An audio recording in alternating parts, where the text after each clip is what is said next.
tonight, what is the role of the United Nations in promoting human rights in Uganda? Observance and respect for human rights is one of the key indicators of progress in any society, and international protocols on human rights continue to urge state parties and individuals to uphold and defend human rights at all times. Each year, international bodies release reports documenting cases of human rights and making recommendations for each country to ensure progress and justice for abuse victims. In this regard, the UN established an office to specifically document human rights situations and how human rights defenders are being treated in particular countries. Uganda has been privileged to have one of its own serving as UN Special Rapporteur on the situation of human rights defenders. She has been making reports on not only Uganda but other countries across the globe.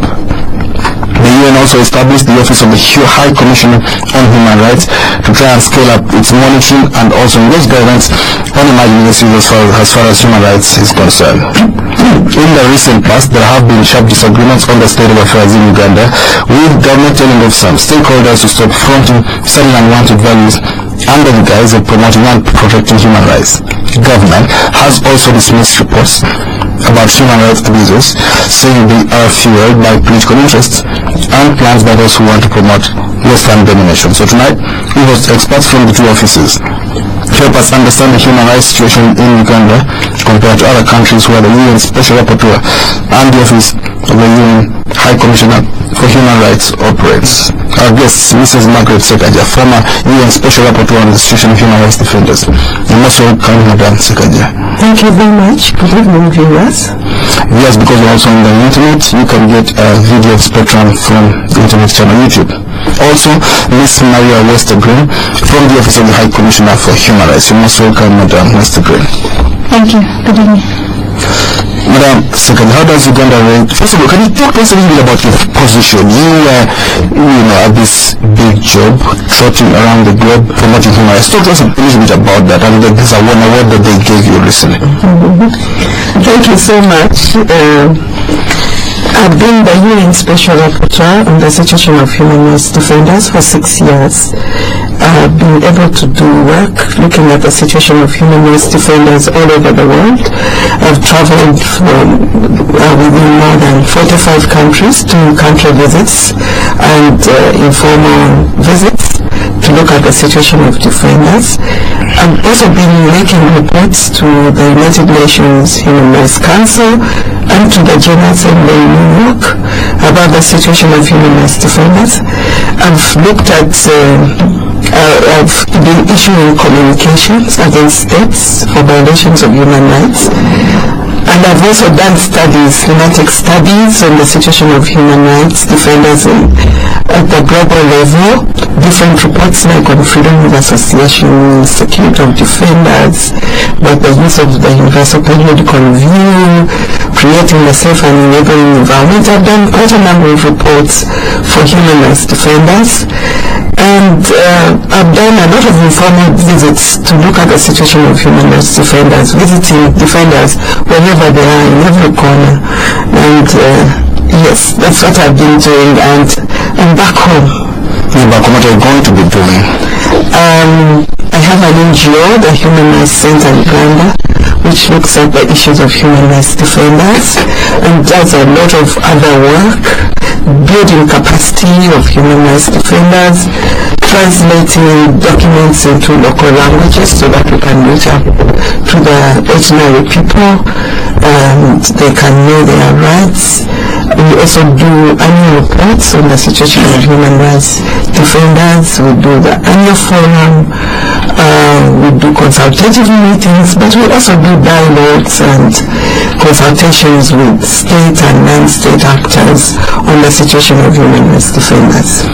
All right, Madam Sekaggya, maybe later you talk to us about human rights defenders, exactly what they do and what the situation is like. But for now, how does Uganda rate in the observance of human rights? Rating a country would depend on analyzing different aspects of human rights. we usually do for us at the Human Rights Center. We do a report on human rights defenders, but the Uganda Human Rights Commission and some other NGOs do situation analysis of the human rights situation. As far as freedom of assembly, we have to look at two aspects: that's civil and political rights and the economic, social and cultural rights. Looking at the civil and political rights, when we come on issues of freedom of assembly and torture, freedom of expression, arrests and detention, and the state of the media, I think the last few months have been a bit on the quiet. We haven't had cases or violations of freedom of assembly. Many of the civil society organizations have been reporting that they are holding their meetings peacefully. The politicians are out there talking to the population. Torture, since the law on torture, the anti-torture law was passed, the Uganda Human Rights Commission reported that torture was on decline. I don't know whether it's because of the law, and I think it might be because of passing of the law, that the cases are going down because they made it a personal liability for anyone who carries out torture, unlike what it was before where they used to sue the Attorney General. But now if you torture someone, you are personally liable, you could be prosecuted. I know we haven't had particular cases of people being prosecuted, but I think cases of torture might be on the decline. And then arrests and detention, we haven't really reported a number of those cases.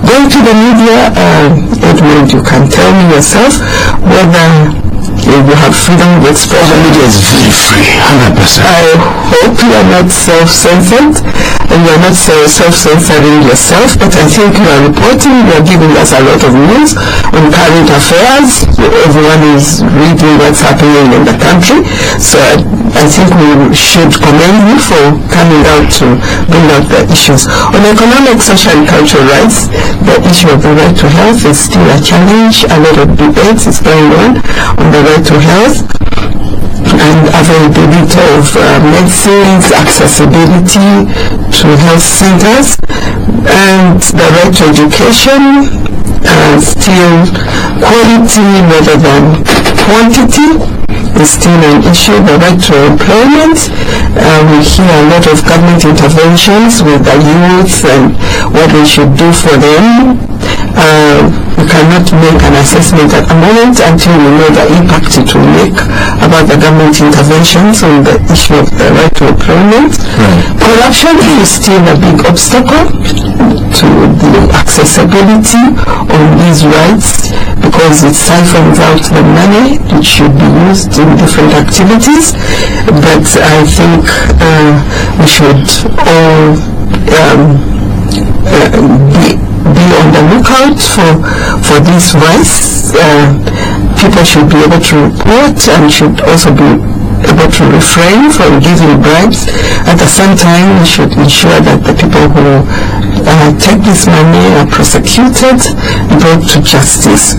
So I'm giving just a summary of all this, and I think overall we are doing something about everything, which is a good thing, and I think civil society is doing a lot to really bring out these issues. They are looking at the budget, they are monitoring parliament, they are looking at issues of corruption, and I think moving the right direction in the interventions we are doing. I mean, obviously, these are many things, but on employment, you have to work really hard. Today, some enumerators were arrested. They were caught trying to register people who had no jobs. They were arrested and taken into police custody. Some young people, some were here, custody. So unemployment is a big issue, and how it affects politics in this place. Maria, talk to us from the vantage point of the UN. How do you people rate Uganda's observance of human rights? Well, I think Margaret has already spoken to to many of the issues, and I would also say that to refer to the reports that are done on an annual basis by many organizations, the Uganda Human Rights Commission, but also within civil society, as she has mentioned. Our office also did a report earlier this year, which can also be referred to, but I think many of the issues has already been mentioned by Margaret. And what are people in the UN doing about this? Are you happy with the status quo? So you might as well go home. Well, our office is mandated globally to promote and protect the full realization of all rights by all people, and these are the rights that we have in documents such as the Universal Declaration of Human Rights, but also in the international human rights treaties that Uganda has ratified, most of them. Our office specifically here in Uganda, we've been here since 2005, and what we're doing really is to contribute to the national efforts that are already ongoing by building capacity of government, of the national institutions, civil society, but also individuals on human rights, so that the country can respond to its human rights situation. How does Uganda compare to other countries in the region and elsewhere in the third world? I'm not really sure, but I think you must have benchmarks. Any country has human rights challenges. They have things that are going well. Uganda has many things that are going well, but human rights is a continuous process. There is no country in the world that has a perfect human rights record, and you always need to work towards improving it further and further, and I think that's true for any country in this region and also across the world. I think the only thing we haven't mentioned here is issues of areas where there's oil and gas and the extractives. I think in those areas we really need to do more. The UN has just set standards on business and human rights and given benchmarks on what guidelines should be followed when we are doing business and human rights, especially in mining and extractives and all that, and oil and gas. So I think Uganda is not yet very well aware of these guidelines. It's one of the challenges which we need to take up and ensure that those guidelines, the UN guidelines on business and human rights, are being implemented and followed in Uganda. These guidelines bring out issues of consultation, on mechanisms for redress and for participation, and so many issues which really our government should take into account when they are dealing with oil and gas. Well, maybe you'll give us more detail on that later. It's probably a new thing for elder people. But Madam Sekaggya, let me take your eligibility to the police. You say the individualized culpability for torture, and that has brought down abuses, levels of abuses. Is that accurate? I don't know whether it's actually accurate, because the Uganda Human Rights Commission usually reports cases of torture, and in their last report they reported a drop in cases of torture. So I don't know whether the passing of the law has been one of the factors. One needs to do a bit of research, we are assuming, but definitely since the law was passed, it's gone down. People would fear that personal liability. Because the policeman teaches you, they can't hide under the UPF badge. They'll be held culpable. They'll sell their property in the village. But of course what we need is to really see actual cases being brought against some of the people who carry out the torture. And I think that will be a preventative measure. That will be one of the issues we could say, that because people have been prosecuted successfully, then torture has gone down because of that. But we haven't yet seen cases, although we've been seeing a drop in the cases of... Well, if they're not doing it, how are you going to prosecute? You won't see that because they're not doing it. No, when they say a drop, it's a magnitude issue. There's still some abuses. Yes. So we should move to prosecution, even if it follows through. Yes, for the cases which are there. Shouldn't just forgive them. Now, let's talk about the other rights that are most at danger. You mentioned right to health, right to education, employment, business and human rights, corruption. Which ones are most at danger? which rights are most abused, apart from the generic human rights? Which of these is most? Of the ones you've mentioned? Health, education, employment, corruption. I don't know. You can't really compare rights and say this one is more than this, but I think in Uganda the issue of employment is a critical issue. It's something which really needs attention. The issue of the right to health and availability of services and drugs and all that is a very critical issue. So when you look at all these, definitely you can say that these are critical issues. A lot has been done on education, so maybe that one we might say improving on the quality might help, but health and employment are very big issues.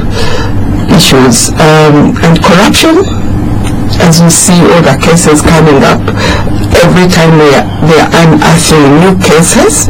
So I think, again, a lot of attention should be given on issues of corruption, because then it impacts on all other rights, and it's going to be one of the issues which deprives the nation of the resources to apply in other areas. Explain this bit in more detail. How does corruption become a human rights issue? Corruption is a human rights issue because the money which is supposed to be used for other rights, like the right to health, right to education,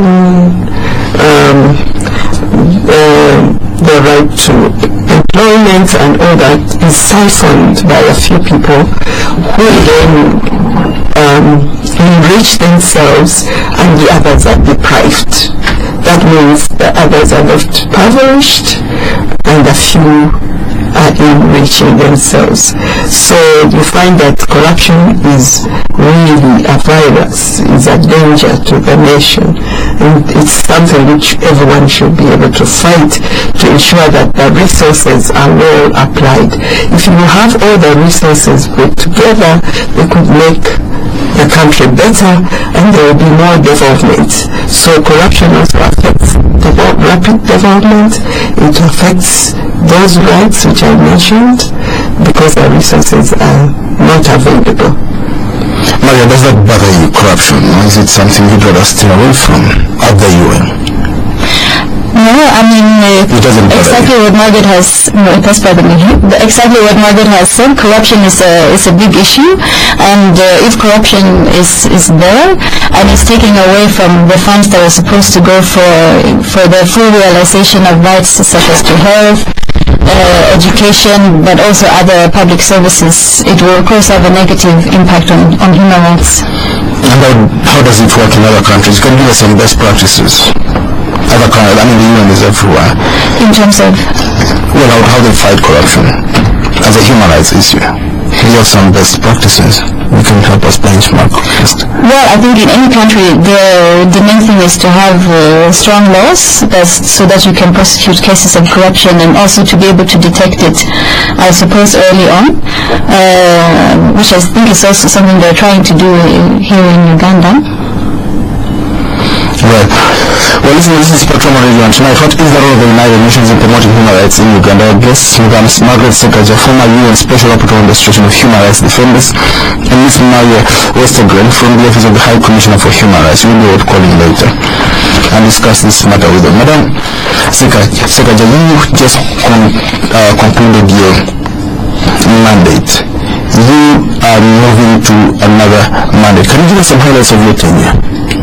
The 6 years. A little bit in more detail. Okay. In 6 years, as I said, I did a lot of work for human rights defenders. I carried out country visits, as I've already said. I was able to visit some African countries like Democratic Republic of Congo, Togo, and even Tunisia. Then I was down in the Inter-Americans. I visited Honduras and Colombia, visited Ireland, Armenia, India. Yes, those are some of the countries I visited. And I made country reports for those particular countries, which were able to receive my recommendations. Some of them were able to implement my recommendations, like when I went to Colombia, the relationship between the executive and human rights defenders was strained, and I called on the president to recognize the work of human rights defenders. And before I left, I made a public statement about the important role of human rights defenders. And when I visited Honduras, they started setting up a law on the security of human rights defenders, and that was as a result of my recommendations. In other areas, like publicizing the UN Declaration on Human Rights Defenders, which is a declaration which gives the rights of defenders, I called on states to translate, to disseminate, to make people aware of their rights under the declaration. And as we speak now, we have about 42 translations. They are posted on the website in 2 different languages, and efforts to disseminate and publicize the declaration on human rights defenders. Some of the thematic reports which I did, like the one on women and human rights defenders, on security of human rights defenders and freedom of association, resolutions were adopted by the United Nations, and those were passed within the Human Rights Council and others within the General Assembly. So these are some of the things bringing out visibility of human rights defenders. My last report was on creating a safe and enabling environment for human rights defenders, and this is one of the reports which is publicized widely. What are the factors which you should take into account when you want to create a safe and enabling environment? And these are some of the things which states are taking into account at the international level and trying to push at the local level to ensure that they make the space for civil society and also create a safe and enabling environment. Let's take a break. This is Spectrum Radio. We'll be back. Excellent. You're so confused. What's the problem? I have one attendant supply equipment. They need a guarantee of 50 million shillings. I thought your bank would finance us bank. Yes, I do. Then why worry? What you need is just a bank guarantee. Actually, the guy mentioned that we are now a full-fledged bank and can only cater for all that, from overdrafts in asset financing. What is asset financing? Like when you want to buy a boda, taxi or tractor for your farm. What you want to buy becomes the security, then they give you the money and you pay later. And finance trust banker, my buddy. Sure. Let me go. I know they will sort this out for me. At Finance Trust Bank, you will find all your banking needs under one roof. Our special account for women, savings accounts, current accounts, and loans. We serve you with trust and convenience. Visit us at any of our branches countrywide. Finance Trust Bank, putting women first. Sorry, my dear. May I put my shopping bag here? Oh, no problem. Thank you. I love the new taxi park. It's much cleaner. Agreed. And speaking of clean, the station looks interesting. I've never seen it before. Look, it's the new laundry powder from Mukwano. I had to try it. Oh, is that Mama? I've heard about it. Apparently, it makes your washing smell sexy. They say this Mama washes cleaner than clean. Such a pretty sachet too. Yes, and I'm told that Mama cleans and softens your washing when you need two in one action. My sister says the colors still bright too. Save money, save time, and get the fresh fabric softener all in one with new Mama laundry powder. I think life just got a little easier. Mama knows best. Discover new Mama 2-in-1 laundry powder from Mukwano and wash cleaner than clean. Wash for wash. Spectrum on Radio 1 every night. Welcome back on Spectrum tonight. What is the role of the UN in promoting human rights in Uganda? Our guest, Mrs. Margaret Sekaggya, former UN Special Rapporteur on the situation of human rights defenders, and Ms. Westergren from the Office of the High Commissioner for Human Rights. We will have calling shortly. Maria, explain to us exactly what do people do. The Office of the High Commissioner for Human Rights, specifically what do people do here? Specifically in Uganda, Yes, your role here. as I mentioned earlier, our main role is to promote and protect human rights by strengthening the national promotion and protection system that is already here. And we mainly do this through capacity building efforts to government, to national institutions, but also civil society and individuals around the country. We have offices in Karamoja region and in northern Uganda, where we also do a lot of sensitization and awareness raising together with our partners such as the Uganda Human Rights Commission to make people more aware of what their basic human rights are, both what is there in the international documents but also in their own constitution. What are they entitled to and where can they go to seek these rights? Yeah, and can you give us some of the mechanisms that are used in other countries that you could use here, UN mechanisms, to contain human rights abuses in a country such as Uganda? Well, internationally, there are several human rights mechanisms that have been established globally by the United Nations to promote and protect human rights within countries all around the world. One of them is, of course, the Special Rapporteurs, which Margaret was one of them up until recently. They have a universal mandate to monitor the situation in relation to a specific thematic mandate, or in some instances in relation to a specific country. And they can also raise issues that they receive from individuals or organizations in any country from all around the world. They can raise those kind of human rights violations with the states, and they can go and visit countries to give more in-depth advice and recommendations. Another mechanism is the Universal Periodic Review, which is a mechanism that is under the Human Rights Council of the UN, and it's basically where states come and do a peer review. It's a review of each other. So states give recommendations to each other on how they can improve the human rights situation within their country. And Uganda participated in this in 2011, and it accepted over 120 recommendations on how it can improve its human rights situation within the country here. Madam Sekaggya, when you talk about human rights defenders, which categories of people are you looking at specifically refers to this country, and how are they treated here? The UN Declaration on Human Rights Defenders define human rights defenders anyone or any person, individually or in association with others, promotes and protects human rights.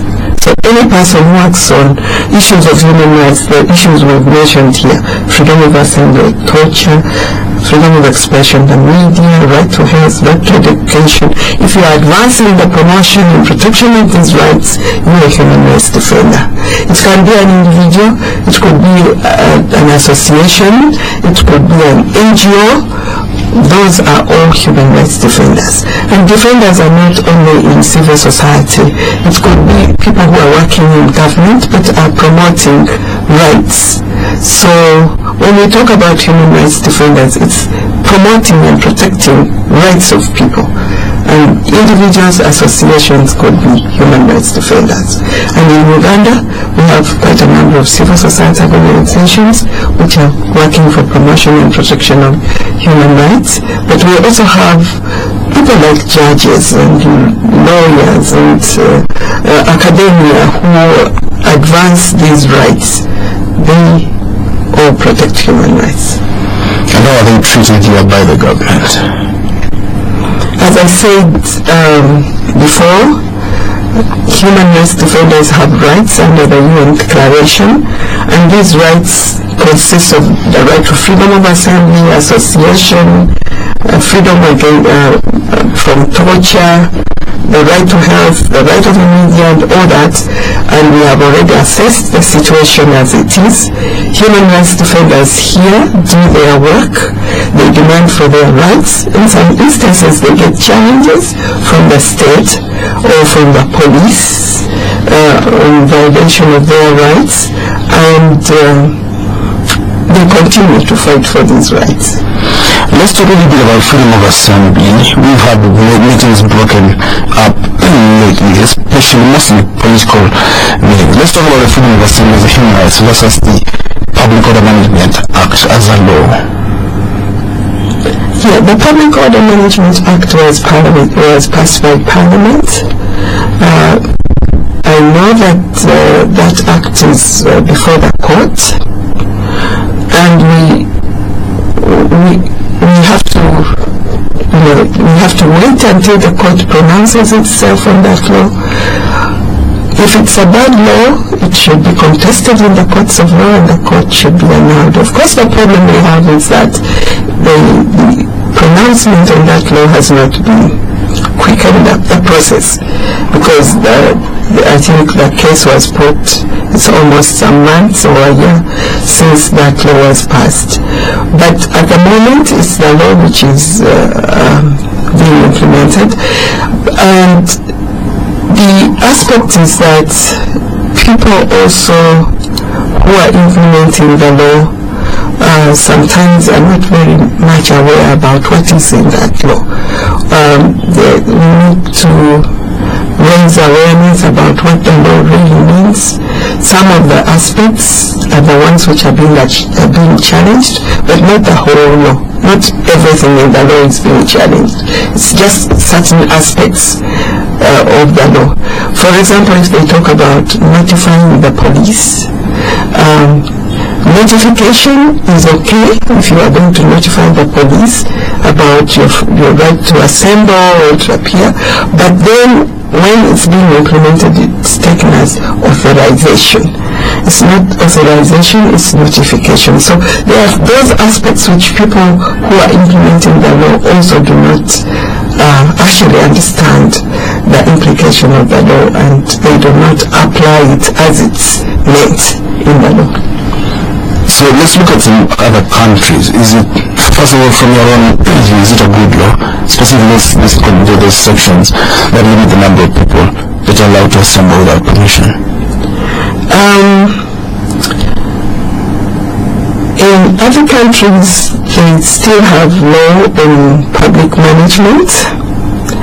As I said, there are aspects which are good, which should be there, like the responsibility of the police to protect the demonstrators is usually put. The notification is always put in the law to be able to notify the police so that they can be able to guide you. The issue of where the assembly is to take place, normally they say that it should be, because you are demonstrating, therefore you should be able to tell the people what you want to tell them. Therefore, you should not be limited to places where people will not be able to see you. So it should be a public place where you should be able to advocate for your message. So those are the best practices which they put. The people should be able to demonstrate and give their views in a public place without restriction, but they put a rider. Your demonstration should be peaceful. It should be peaceful. So whoever is demonstrating peacefully, they should not interfere with his rights, his or her rights. And in many instances, of course, whether they have permission or not. I think that the good law is that it should be notification, not authorization. So you notify, and then you go and demonstrate. How about other countries? How do they do it? Do they have this kind of laws? Yes, many countries have these kind of laws, but as I said, they have those guidelines which are good practices. Most of the countries have laws on freedom of assembly. But as I said, we should... So our law says 3 people or more. I don't know whether it's 3 people. I think that provision of 3 people was scrapped from the law. Right. Okay. Now you talked also about the Human Rights Council again at the UN and the role of the UN General Assembly in protecting human rights. Uganda heads the General Assembly for this year. What is the role of these 2 bodies? Well, human rights is one of the key pillars of the UN. We usually talk about 3 pillars of the UN, which is human rights, peace and security and development. So it's a cornerstone of the work of the UN. The General Assembly can make recommendations through resolutions on human rights situation generally, globally, or in relation to a specific country. The General Assembly is actually the ones who established the Human Rights Council. So the main mandate in terms of monitoring the human rights situation globally and to respond, they have delegated to the Human Rights Council in that sense. The General Assembly also established the Office of the High Commissioner for Human Rights globally, which is another way in which they try to bring these issues more into the debate internationally. In terms of the Human Rights Council, it's also an intergovernmental body consisting of 47 member states, so it's a mini version of the General Assembly, if you like. And they monitor the human rights situation globally.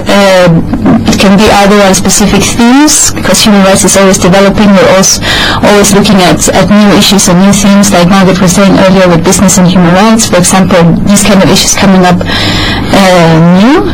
They can also look at human rights in specific countries where there are gross violations of human rights taking place.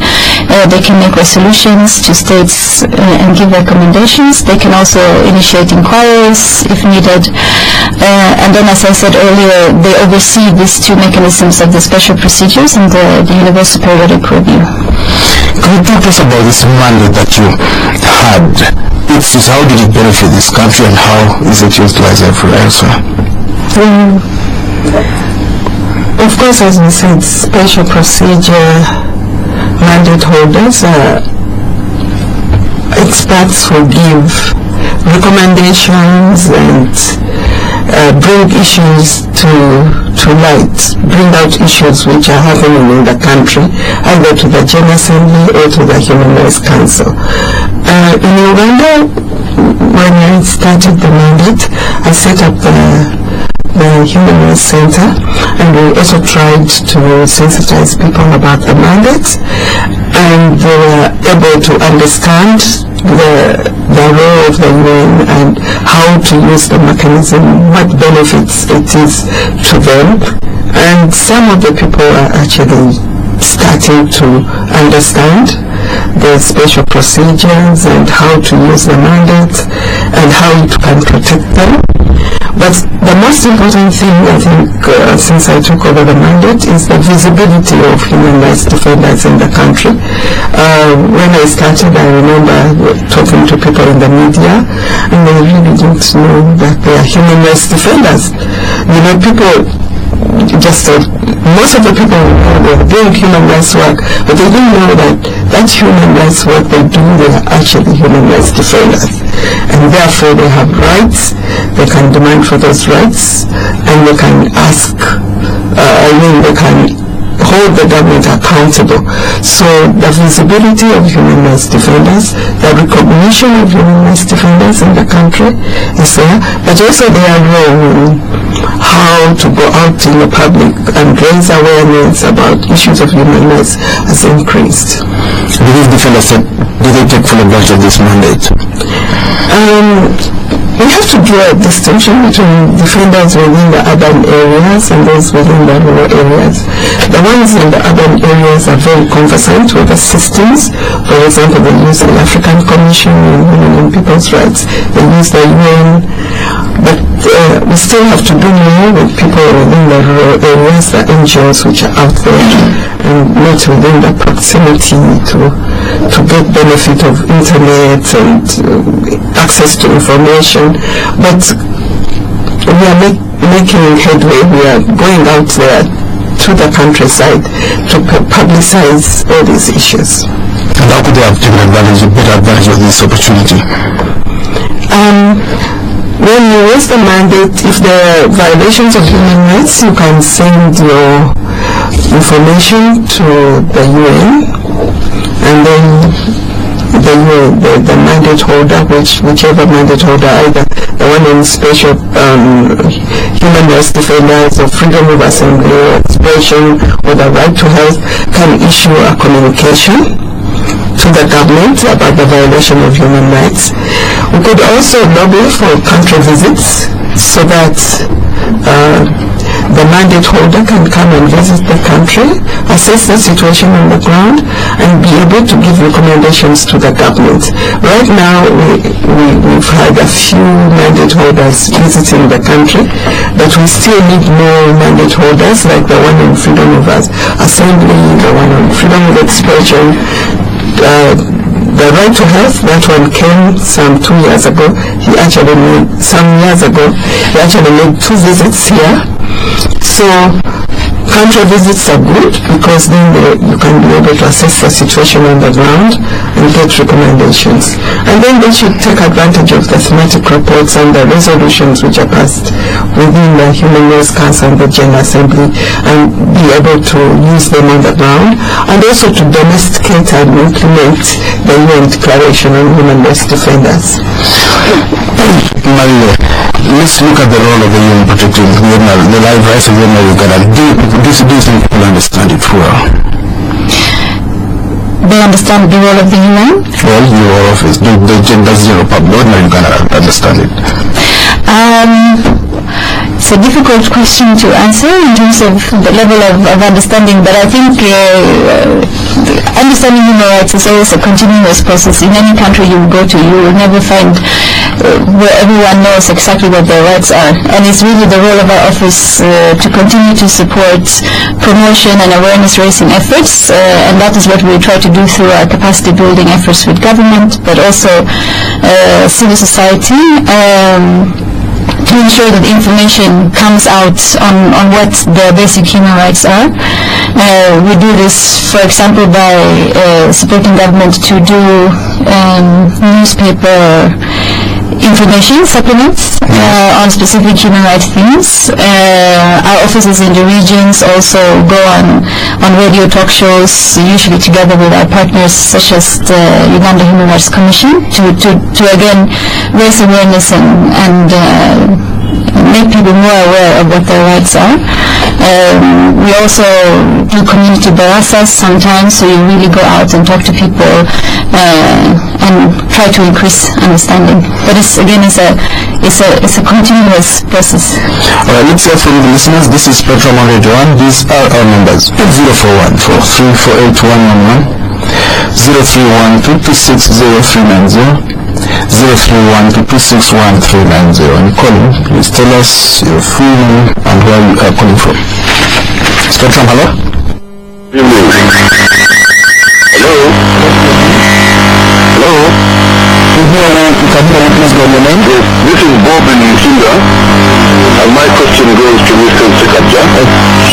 Having led the Human Rights Commission here, and also now working in the UN system, I would like her to comment on the general feeling that the Human Rights Commission here is just a facade, and that it's after all appointed by the appointing authority, who is a single person, and that it is unable to challenge the appointing authority. I thank you.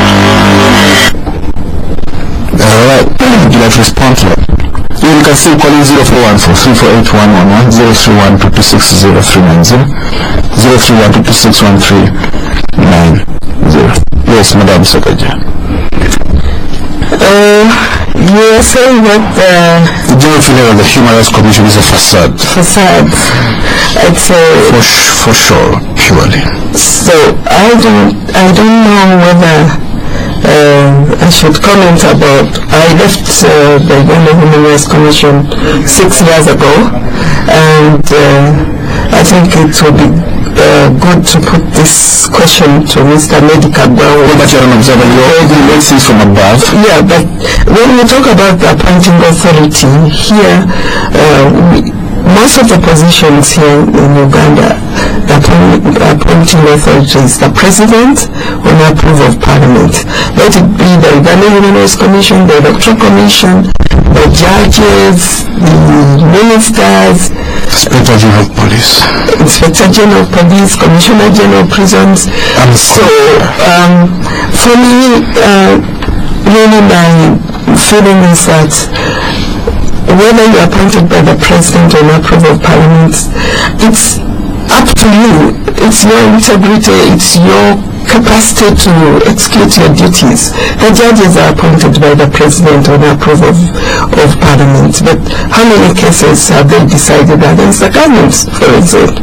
So I think it's the individual who should be able to assert himself, to be professional, to be credible, to carry out the work as he feels as a professional person. So I wouldn't say that the appointing authority, being the president, will prevent you from doing your work. And if you say that the Uganda Human Rights Commission is not confronting the state, I think we should look at the reports they've been writing. They've been bringing out these issues in their annual reports. As I said, sometimes they brought up cases which police has fared very, very badly in the past in their HR reports. Yeah, I think so. State organ. Yes, they've pointed out cases where the police, sometimes they've issued public statements about the role of the police and how it's handled in the public. So I think we should assess them as to what they do rather than who appoints them. Do you think they've been able to do that in spite of that? I think they've been able to deliver. I think they are bringing out the situation out to the public. It's maybe because we're not, or maybe Edmond, we're not covering them as much as they used to cover them. The media should be able to bring out what does the Uganda Human Rights Commission say on these particular issues. You go out there and ask them what are their views on this issue and on that issue. We have to have a very proactive media also. If we're not covered in the media, how would the public know what you're doing? And this is the problem we're having, that the media is no longer very proactive, and it's also commercialized in the sense that when it comes to some of the issues like that, they might not be able to bring out those issues even if the reports are there. But I've read their reports, and some of the reports are actually bringing out some of these issues. But let's bring them out into the media and tell the nation what's happening. So broadly speaking, rather than just blaming them, because... Right, so from your view, you really think they've done a good job despite the... If you read their reports, yes. Well, maybe before we go, Madam Sekaggya, talk to us a little bit about the Human Rights Center that you're retiring into. How is it going to work in publicizing this mandate? I said the Human Rights Center is basically working on issues of human rights defenders, doing capacity building, annual reports and annual forums, and also translating different documents into local languages so that we can reach out to the people and people can actually understand some of the issues happening in the country by understanding the standards and the laws which are there in their local languages. So the Human Rights Center is maybe reaching out to human rights defenders both in the urban and the rural areas so that they can be able to understand both their rights and their responsibilities. Can you give us a bit of profile about Uganda's human rights situation under the UN government? Well, maybe take a little bit back to the 1980s, the governments that we had before and the government we have now. You say HR abuses have fallen. Can you take us a little bit 40 years ago to the present? 40 years of profile, how it's been shaped. The situation of human rights users. Of course, as you know that we've gone through very turbulent times. Uganda has gone through wars, civil wars, has gone through abuse of human rights for very long. You can talk about after independence and then later on suppression of freedom of expression, freedom of assembly, and the torture going on in those days. I think the emergence of strong institutions like civil society, building up its institutions, I wouldn't say that we can compare with the 40 years or the years, let's say, during Amin's time. We cannot compare those where the right to life was not respected and people were tortured and harassed. I think it would be chalk and cheese. You can't compare it to. But when General just come into power, we used to see reports that indicted the government at that time of some slight abuses. Safe houses in the past don't seem to be there anymore. Yes, of course, some of those issues and those challenges are still there. We still have safe houses. I haven't been monitoring, and the Uganda Human Rights Commission has not also written about the existence of safe houses. And some of the cases we've been following, I think most of the people who are arrested are now arrested in the police cells. Not safe houses. I wouldn't say that the safe houses are still existing. Right. I wouldn't, because I haven't been monitoring that sort of situation. Well, I would love to go back just before we go. Maria, what more needs to be done for you to increase understanding of your role at the UN? We've got human rights, very briefly. I think it's to continue doing what we're doing, to continue to support the national efforts that are there by government, by the Uganda Human Rights Commission, and by civil society to make sure that people are aware on what their basic rights are, and also aware on, in case there is a human rights violation, where do they go, within the Ugandan context, where do they go to seek help and support. All right, we have to go. Thank you very much indeed, our guests this evening, Mrs. Margaret Sekaggya, former UN Special Rapporteur on the Situation of Human Rights Defenders. Thank you for coming tonight, madam. Thank you very much for listening to us this evening. And Ms. Margaret Westergren from the Office of the Human Rights High Commissioner for Human Rights at the UN. Thank you for coming tonight, Maria. Thank you very much. Thank you for joining me. Being host Edmond to Spectrum. We'll be back tomorrow. This house has been in our family for years. I remember the first time I painted with my father. I must have been about 12 years old, yeah? What has the poor child done? Mother joked that I was being punished, but I didn't think of it that way. One thing stuck with me though. I remember Dad saying to me, when it comes to paint, there's only one company you can never go wrong with. I have trust in their products. The quality is unbeatable. The words stuck with me. And now, as I put the finishing touches on renovating the house, there really is just one option. When you need quality paint you can trust, look no further than Suddenly. Suddenly, color your world. Legitimate whiskey is different. I am proud that we can now enjoy quality and taste. And style too. I have myself so original with the liveliness I get each morning after I enjoy legitimate whiskey. Everything seems to be going my way. This is a welcome discovery. Legitimate whiskey is blended from carefully selected Scotch malt, giving it a golden amber appearance with a silky smooth and soothing taste for lasting satisfaction. Legitimate whiskey, a masterfully crafted blend, expertly blended lighter and styled whiskey. Please enjoy responsibly.